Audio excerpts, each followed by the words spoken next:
yang kami periksa bukan persoalan hukum sah dan tidaknya pencalonan. Begini, ada pandangan bahwa badan peradilan sekalipun, apalagi kuasi ya, badan peradilan sekalipun terhadap produk-produk putusan itu, memang betul ada pembatasan, itu kemudian tidak boleh didiskusikan, diperdebatkan, apalagi mendefend putusan. Jangankan terhadap putusan hakim yang bersangkutan, hakim lain pun tidak boleh diperlakukan oleh hakim yang lain, sebagaimana hal-hal yang saya sampaikan tadi.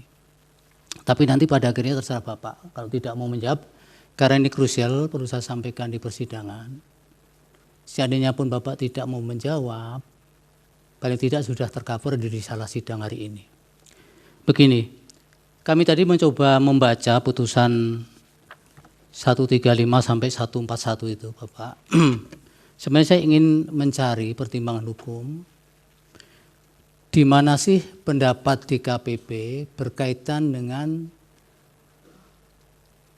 sikapnya dalam menilai pendaftaran Prabowo Gibran itu, selain kemudian diamar menjatuhkan putusan sanksi-sanksi kepada teradu itu. Apakah bisa dijelaskan? Sebenarnya pada titik itu di mana, bagaimana sikap DKPP itu saja sebenarnya. Apakah memberikan penilaian bahwa yang dilakukan oleh teradu itu sudah benar atau salah? Karena memang menjadi kewajiban semua hakim sebenarnya Bapak. Kita memang tidak boleh memperdebatkan, mendiskusikan dan sebagainya, apalagi mendefend tadi. Tapi ketika ada warga atau pencari keadilan khususnya menanyakan maksud daripada putusan itu wajib bagi hakim yang bersangkutan menjelaskan. Sekedar menjelaskan. Bukan mendiskusikan dan kemudian apalagi memperdebatkan. Itu pantang Pak. Mohon saya bisa diberikan penegasan. Mungkin Pak Dewa bisa. Saya kira karena ini juga persidangan, saya kira juga Bapak bisa mendapatkan protek tidak akan melanggar kode etik itu. Karena yang membutuhkan adalah Mahkamah Konstitusi, sebuah badan peradilan juga. Silakan Pak. Silakan Pak Ketua. Terima kasih Prof. Suhartoyo. Yang diperiksa di KPP dalam perkara aduan itu adalah dugaan pelanggaran etik yang dilakukan oleh KPU. Dugaan pelanggaran etik yang kami periksa bukan persoalan hukum sah dan tidaknya pencalonan. Kami hanya meriksa ada enggak pelanggaran etik yang dilakukan oleh KPU ketika dia melakukan penanganan perkara itu.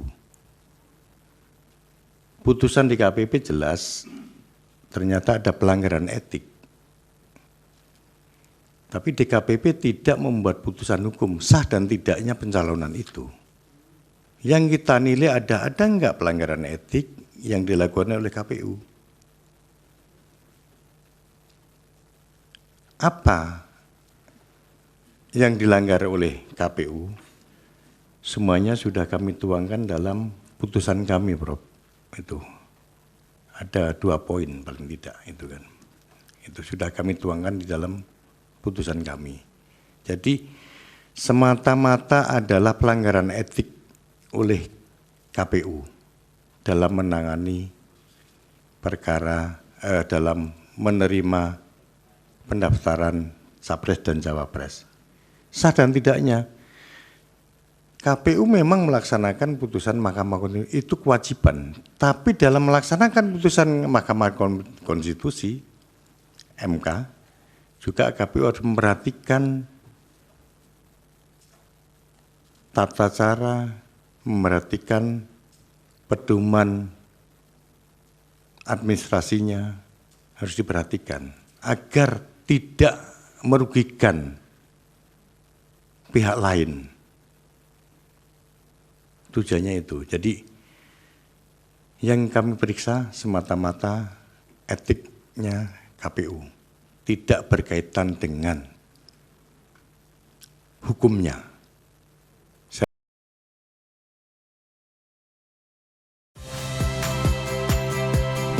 Saya Rahmat Ibrahim. Saksikan program-program Kompas TV melalui siaran digital, pay TV, dan media streaming lainnya. Kompas TV, independen, terpercaya.